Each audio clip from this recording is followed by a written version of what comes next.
tadi kita akan memulai acara yang khusus untuk perayaan anniversary yang ke-9 daripada Senior Fellowship. Tema tahun ini adalah In Christ We Are Alone. Kita bersatu dalam Kristus. Sudah terang dan jelas bagi seorang Kristen, kita masing-masing menyadari dan percaya bahwa keselamatan kita itu berasal dari pengorbanan Tuhan Yesus di kayu salib. Meskipun kita orang Kristen mempunyai cara yang lain satu dengan yang lain dan mempunyai cara yang khusus untuk penyembahannya, tapi ada satu fokus yang sama, dan fokus itu adalah Tuhan Yesus. Kita semua menyembah Tuhan Yesus. Mari kita saksikan bagaimana beberapa kelompok-kelompok Kristen mengadakan penyembahan mereka. Today we are going to see how Christians do their worshiping, even though there are many kinds of Christians.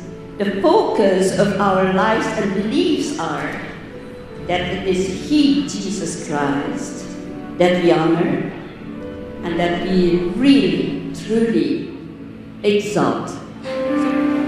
Memang sulit kalau kita mendengarkan keseluruhan daripada khotbah-khotbah yang telah diucapkan oleh masing-masing pendeta. Kalau boleh saya ambil waktu sedikit, saya ingin sekali memberi sinopsis daripada keempat khotbah itu. Jadi khotbah pertama dari Father Rodriguez dari Gereja Katolik, katanya yang terpenting untuk mereka adalah bahwa kita merayakan hari Paskah karena Tuhan Yesus telah menaklukkan dosa, menaklukkan setan, menaklukkan maut. Karena kemenangan Kristus, kita semua sudah menang dan kita menjadi miliknya.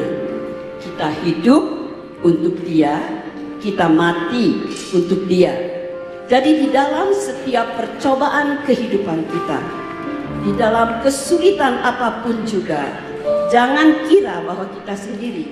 Dia juga ikut menderita bersama kita. Makanya kita menjadi miliknya.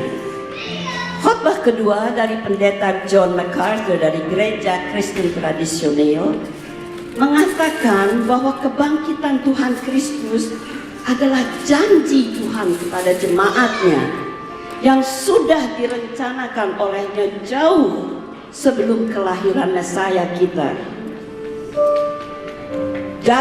Jadi sama seperti Dia, andai kita mati, kita pun akan dibangkitkan dari maut.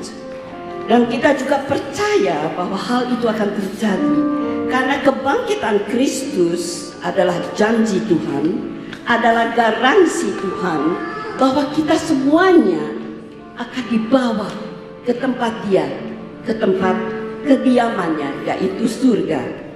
Dan kebangkitannya adalah bukti dan kebenaran firman Tuhan, kata-kata Tuhan dan janji Tuhan.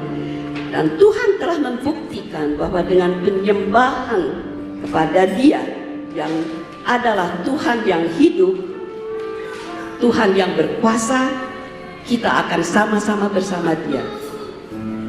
Yang ketiga adalah pendeta Anthony Rangun dari Gereja Pentakosta yang selalu mengatakan, hendaklah kita bersyukur kepada Tuhan untuk pengorbanannya. Ia disalibkan karena kita, karena dosa kita, karena kejelekan kita. Di dalam surat Rasul Paulus kepada jemaat di Korintus tercatat dalam buku 2 Korintus 5 ayat ke-21 yang mengatakan, Dia, Kristus, yang tidak mengenal dosa, telah dibuat oleh ayahnya Tuhan Allah menjadi dosa karena kita, agar supaya kita yang di dalam Kristus kita dapat dibenarkan oleh Allah Bapa. Alangkah bagus janji Tuhan ya.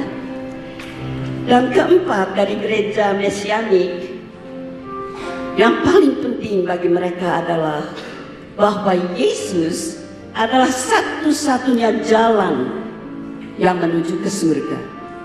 Masing-masing kita diberi panggilan hidup, yaitu untuk menjadi saksi yang hidup. Bahwa kita harus menyaksikan kasih Kristus kepada sesama kita, dan bahwa kita harus membawa kabar berita keselamatan kepada setiap orang yang kita temui yang belum mengenal Kristus. Sebagai pengikut Kristus, kita wajib, kita harus mewartakan kabar baik, sehingga apa yang menjadi tugas kewajiban Tuhan Yesus, misi dalam kehidupannya, dapat diteruskan. Itu adalah sinopsis daripada khotbah.